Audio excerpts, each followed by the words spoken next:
Hi everybody! Welcome back to GearGossip. Tonight we're talking about one of the more essential parts of your guitar signal, because without it you won't hear a thing, and it's called the speaker. To be more specific, we are talking a brand new Eminence guitar speaker that is called the CV-75. And it looks like this actually. Round, deep, pretty black, a magnet, and a label that indicates we are talking a Redcoat series speaker. That means it's supposed to be a British voiced speaker, whatever that means. It's a speaker, not a 50-channel tube amp, so we are somewhat limited on.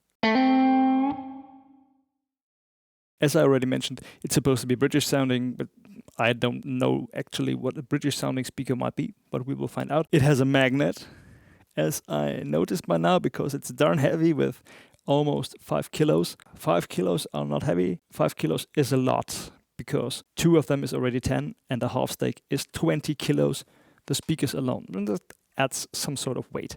I guess CV means ceramic vintage and 75 means 75 watts power handling, which I think is pretty ideal for anything. One speaker in a 50 watts tube amp, enough. You won't blow up anything. 2 of them in a 100 watt combo, enough, 150 watts.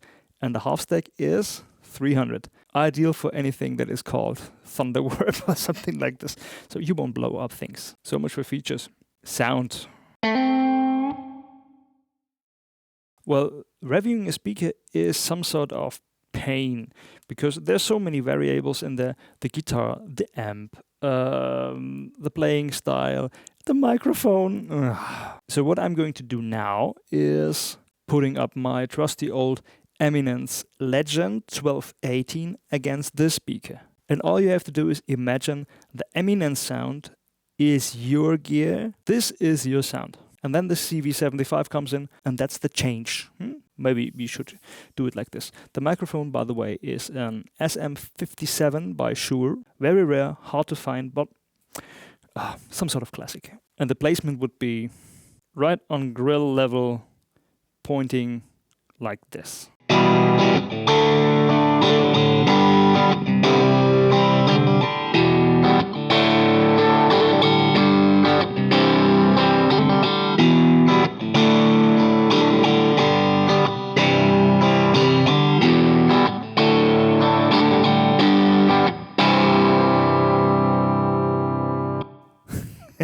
I guess we are not talking nuances here. This is completely different, almost a different amp. The bass response of the Legend, that is very full and a little flat, goes like a little bit tidied up, reduced, and a little bit more focused. And the mid-range goes like knuckles.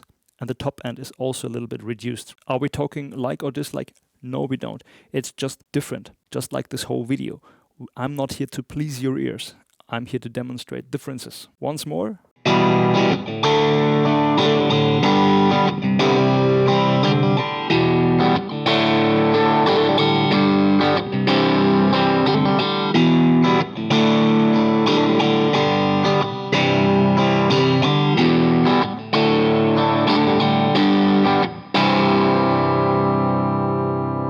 That's what I would call throaty. By the way, this is a Mesa Boogie Subway Blues here, 18 watts of Class A, with a tendency to up if you turn it up too much, which is what I'm going to do now. Fat sound.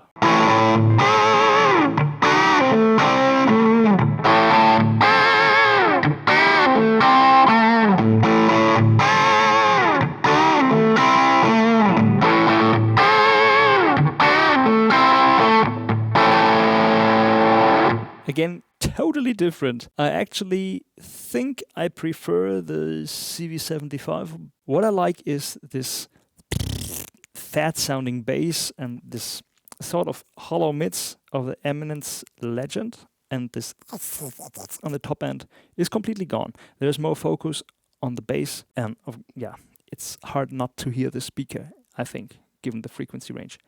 By the way, did I mention that it's darn loud? Oh. Now a little bit more science, if you want to put it like this. How does it sound on different positions? The same speaker. And why should I bother? You should bother because that's important how the speaker sounds in close miking situations, on stage or in the studio. I always use this example. The various regions of your speaker cone are single tracks. And when the speaker is located in your room and fires off the whole mix, the room and all the frequencies the speaker puts out is reaching your ears. If you put a microphone right in front of it, like this, on some speakers, you have ugly surprises.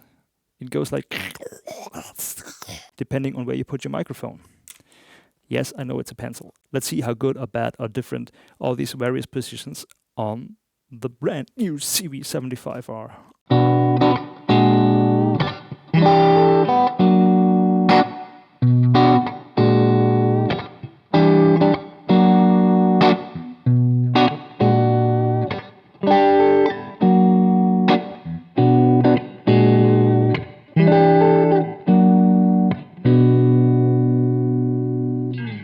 That's good news.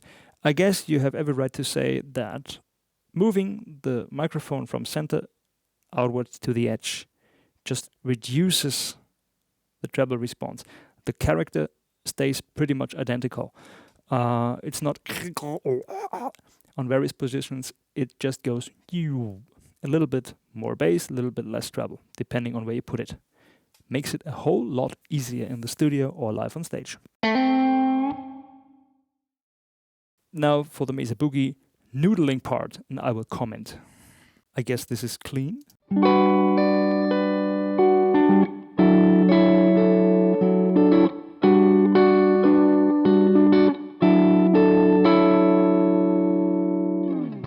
Very clean, very present, nothing to complain about. British, American, I don't care. I like. Next one. Slightly driven Mesa Boogie.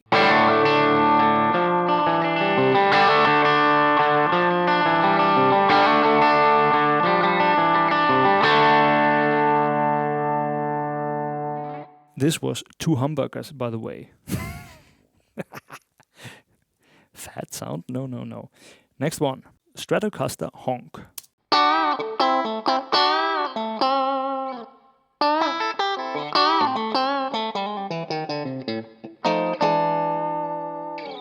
Okay, we could use some more bass in there, I guess, but it's alright. It could be more full. It's maybe not the best sound for this speaker, or maybe I just can't play.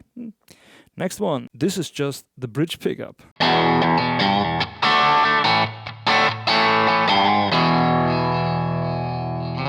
Again, very focused, very rock and roll, I would say. A little bit of ancient AC/DC in there. And now I'm going to dial in some more fat in there.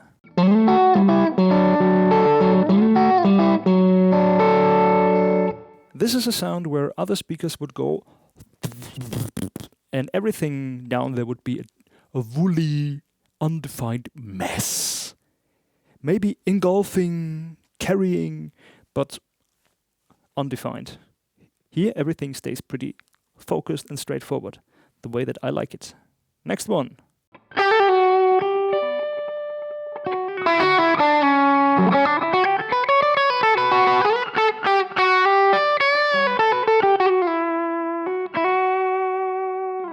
No complaints, sounds pretty classic. Bridge humbucker, by the way. Nice one. And now for really heavy stuff, as heavy as this amp can get. Again, watch out for this supposed to be woolly low end. Huh?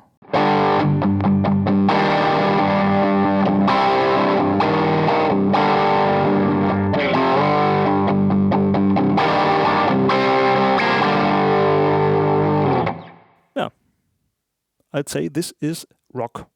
Did you hear that? This the bass strings, the articulation, and no fizzy anything up there, and no blarty farty stuff down there. Focused, perfect, great, especially for this sort of amp. I'd like to hear 2 of them in an AC30, actually. And now for same sound with single coils.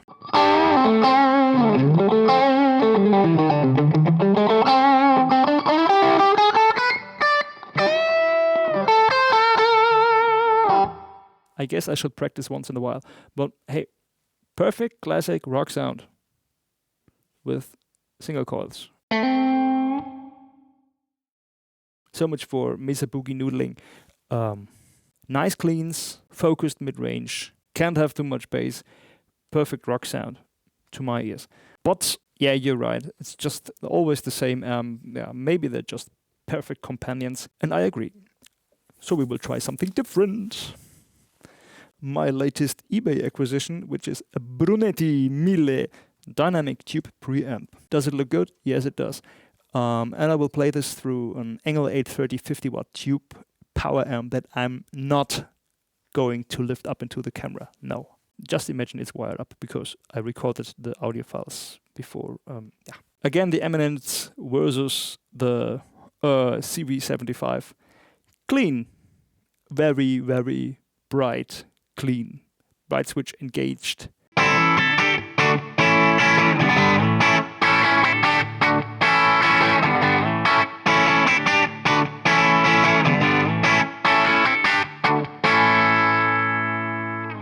Did you get that?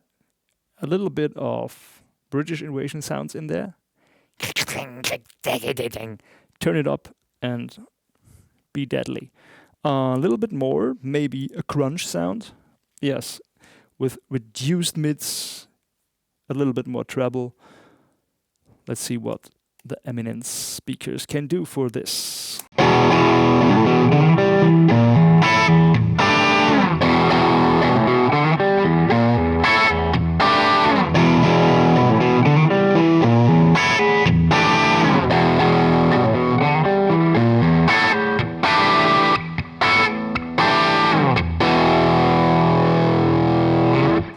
Difficult.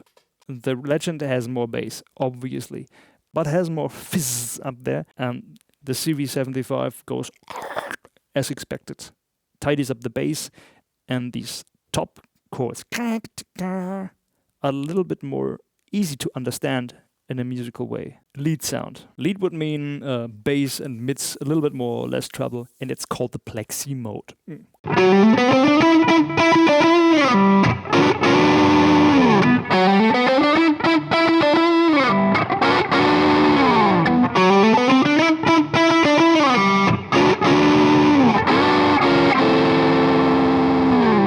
I don't know. For lead sounds, I like them both.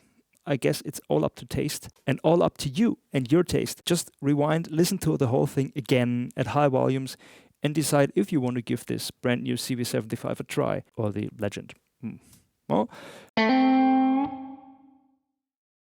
maybe different microphone, different amp, different playing style. Everything affects the sound. But I think for everybody who's into this strong mid-range and this knuckle sound, as I like to put it, and the tidy bass, go for it. If you have a farty amp, something that really thickens up if you turn up the volume and the gain especially, you might want to give it a try. If you have too much in your signal, give it a try. If you have an amp and a setup that already goes like this,